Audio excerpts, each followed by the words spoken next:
Hey, it's Hiron, and recently I've taken a massive trip down memory lane. Taking a look at a few images I used to make for the Weaponless series, little sneak peeks and teasers that I'd post on the videos channel, that got so much negative attention. Yet I kept doing it. Seeing others upset was very funny. Anywho, I'm off track. This series got my channel a massive boost and fostered a community that kept me going every single day, and gave me a reason to be consistent with the series until it finished over the course of a few months. Consistency I have, since lost. What matters is, during this challenge, so many of you kept giving me these little tips about how I could do literally everything faster, better, do more damage, do things quicker, change your race, change your guild, restart the challenge.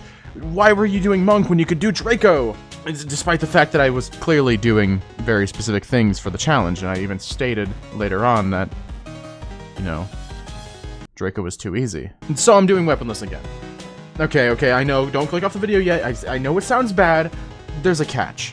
You see, I wanted to do things different. I wanted to know how fast it would be if I decided to just do literally the most boring build possible. So, let's speedrun me wanting to kill myself. Anyways, because this is going to be a very short video, I'm going to keep the story short. First things first, the plan was Draco Guild. Shocker, I know. Draco is literally just the guild with a built-in rune. You don't need your weapon out. Who cares? That's the big part here. So we would run Draco, but first we have to get there after getting a small bit of XP, which back then used to be way more difficult. But today...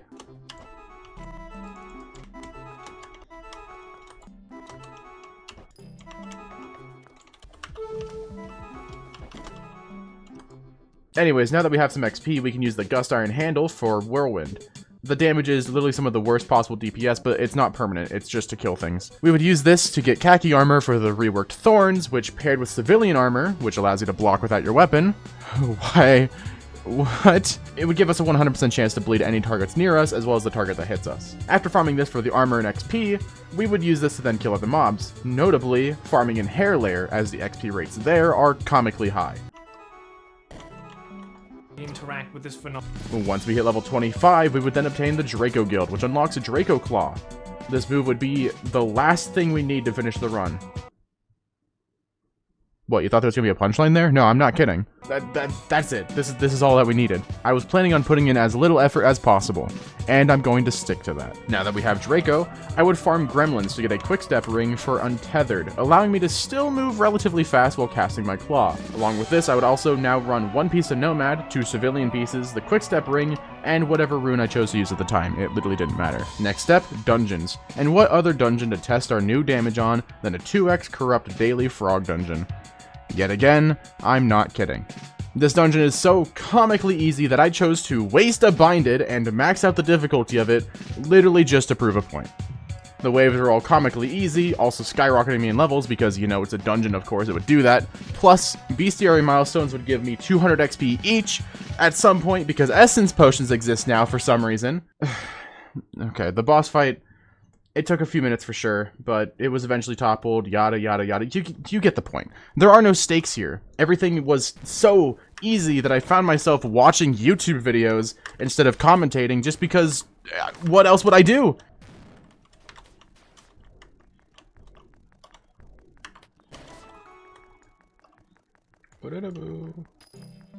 And I didn't even get my Binded back.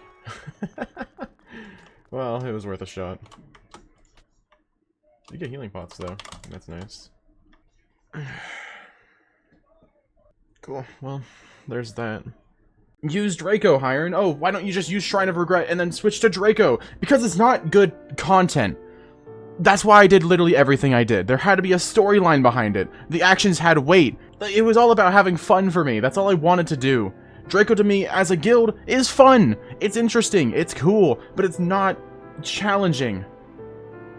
Would literally any of you have watched Weaponless if I just ran around as Draco and one-shot everything with no real goal, no purpose?